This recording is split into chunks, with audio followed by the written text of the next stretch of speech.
Voltamos nós com pão e vinho e sempre continuando aqui com o nosso devocional, a nossa reflexão. E em Atos, no capítulo 4, a gente vai dar essa sequência e essa continuidade, né? No início da igreja, a gente já viu aí a ascensão de Jesus, a descida do Espírito Santo, né? Os milagres ali, manifestação das línguas. E Pedro começou a pregar e 3.000 pessoas se converteram. E a gente também percebeu que Pedro e João, ao caminharem para o templo, né, teve também um milagre maravilhoso, onde um mendigo aleijado foi curado, né, e estava ali pulando, saltando dentro do templo, gerando assim uma comoção, né? E a gente percebe que aquilo que Jesus fazia, o Espírito Santo vindo e sendo derramado sobre os apóstolos agora vão dando sequência e continuidade até nos milagres, né? Fazendo essas maravilhas. E apesar desses milagres extraordinários, né? Que os próprios apóstolos vão recebendo esse poder e esse dom pelo Espírito Santo, a gente percebe que o resultado nem sempre é muito bom, né? Então, aí no capítulo 4, Pedro e João vão parar, né, no interrogatório. Pedro e João vão acabar sendo colocados na prisão. Capítulo 4, versículo 3, agarraram Pedro e João e, como já estava anoitecendo, os colocaram na prisão até o dia seguinte. Não é isso? E no outro dia, eles foram interrogados, né? Estavam ali Anás, o sumo sacerdote, bem como Caifás, João, Alexandre e todos os que eram da família do sumo sacerdote. Mandaram trazer, né, diante deles e começaram a interrogá-los. Com que poder ou em nome de quem vocês fizeram isso? Então Pedro, cheio do Espírito Santo, disse: autoridades e líderes do povo, visto que hoje somos chamados para prestar contas de um ato de bondade em favor de um aleijado, sendo interrogados acerca de como ele fora curado, né? Então, é interessante como que um ato de bondade leva você à prisão e leva você a ser interrogado. Isso acontece muito com os cristãos, né, mundo afora. Tem um canal no Instagram que você pode seguir, né, Portas Abertas, e você vai ver que mundo afora os cristãos estão sendo assassinados na Nigéria, no Congo, no Oriente, né, em todos os lugares os cristãos estão sendo assassinados e pouca gente fala sobre isso, né, porque quando se trata de cristão parece que é normal, né? E cristãos assassinados e cristãos sendo perseguidos de toda forma, né? Hoje mesmo, né, um cristão foi baleado lá nos Estados Unidos, numa universidade.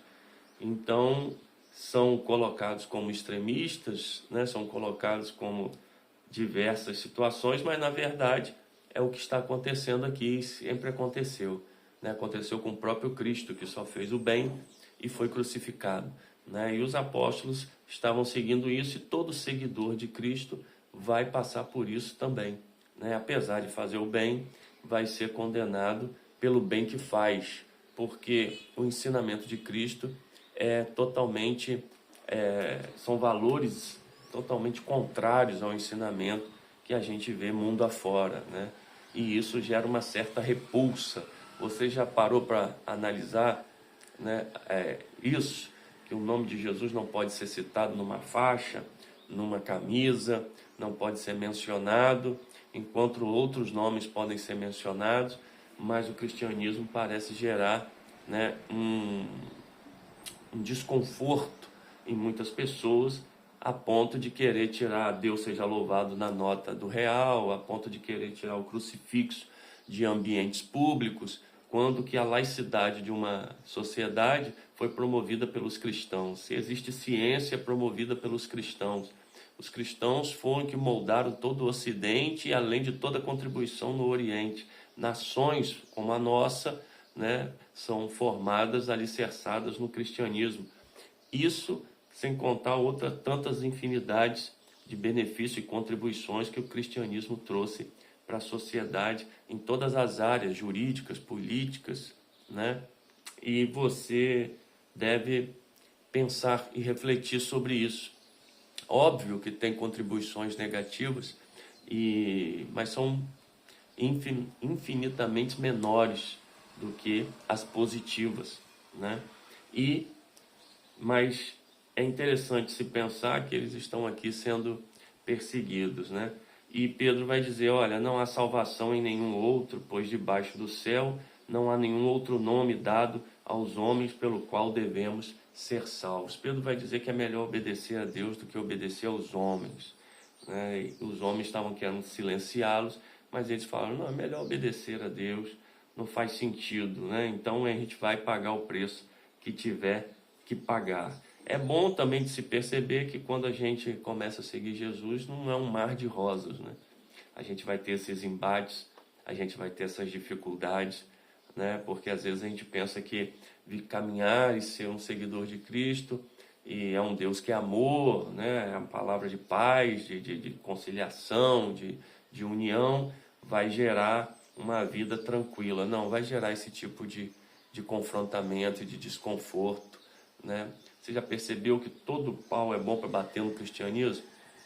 O cristianismo ensina o celibato, mas é perseguido como se fosse opressor, né? A pessoa não poder ter alguém ou formar uma família. E o cristianismo mais defende a família e é perseguido também por defender a família, né? O cristianismo é perseguido pelas pessoas que escolhem ser Marte, né, e resolvem não lutar, e aí são chamados de covardes, são perseguidos. Mas se você resolve lutar, e o cristianismo defende também a luta, mas aí você também é um opressor, e então parece assim que todo pau é bom para bater, e se você parar para refletir, né, você vai perceber que por que de tanta perseguição, por que de tanto desconforto, o que o cristianismo traz, né, que realmente mexe tanto com as pessoas ao ponto de prendê-las e matá-las, para silenciá-las, né? Então, é algo que você deve raciocinar, porque se você pensar, você vai perceber, ou isso é muito louco, ou esse é o caminho certo, né?